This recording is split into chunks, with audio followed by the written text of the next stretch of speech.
ரெண்டு கையிலயும் ரெண்டு கன்னை எடுத்து டக்கு டக்குன்னு போட்டு ஒரே டீசர்ல செம்மையா கெத்து காமிச்சிருக்காரு அஜித்.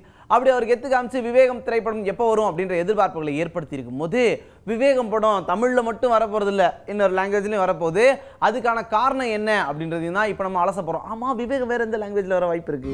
சிவா இயக்கத்துல அஜித், காஜல் அகர்வால், விவேக் ஓபராய், அக்ஷரா ஹாசன் உள்ளிட்டோர் நடிச்சிருக்க திரைப்படம் விவேகம். அண்மையில இந்த படத்துடைய டீசர் வெளியாகி அஜித் ரசிகர்களுக்கு மிகப்பெரிய விருந்தா அமர்ந்திருந்தது. யூடியூப்ல இந்த டீசரை இன்னமும் ரசிகர்கள் கொண்டாடிக்கிட்டு இருக்க நிலையில விவேகம் திரைப்படத்தை ஹிந்தியில டப் செய்து வெளியிட படக்குழு முடிவு செஞ்சிருக்காங்க. படத்துல பாலிவுட் நாயகனான விவேக் ஓபராய் ஒரு முக்கியமான கதாபாத்திரத்துல நடிச்சிருக்காரு. இதனால பாலிவுட்ல இந்த திரைப்படத்துக்கு வரவேற்பு கிடைக்கும் அப்படின்னு படக்குழு நம்புறாங்க. ஏற்கனவே அஜித், அசோகா உள்ளிட்ட ஹிந்தி திரைப்படங்கள்ல நடிச்சிருக்காரு. இது மட்டும் இல்லாம சிவா அஜித் கூட்டணியில உருவாயிருந்த வேதாளம் திரைப்படம் ஹிந்தியில டப் செய்யப்பட்டு வெளியிடப்பட்டிருந்தது. இந்த படத்தை யூடியூப்ல படக்குழு வெளியிட இது 1 கோடிக்கும் அதிகமான பார்வையாளர்களை பெற்றது. இதனால விவேகம் திரைப்படத்தையும் ஹிந்தியில டப் செய்து வெளியிடுறது லாபகரமா இருக்கும் அப்படின்னு படக்குழு முடிவு செஞ்சிருக்காங்க.